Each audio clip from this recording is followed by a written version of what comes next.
రూపాయల కోసం ఒక తలకాయ నరికేసినాడు. మరి మీ నాయన ఏం చేసినాడు? అది గుడక తీసుకోకుండా ఇద్దరిని చంపేసినాడు. దానికేం చెప్తావు? మేము మొదలుపెట్టినాం సరే, మీరు ఆపినారా? మేము నరికినాం సరే, మీరు ఒదిగినారా? తిరిగి కత్తెత్తినారు కదా. ఏ రాఘవరెడ్డి మాట్లాడవే? I'm sorry.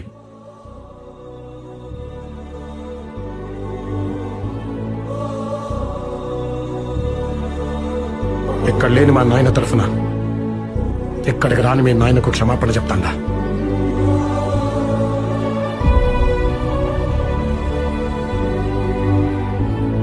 ఆ రోజు మీ నాయన తల నరికిన వెంటనే మా నాయన ఇలా కూర్చొని మాట్లాడుంటే ఈ 20 ఊళ్ళ బతుకు వేరుగా ఉండేది.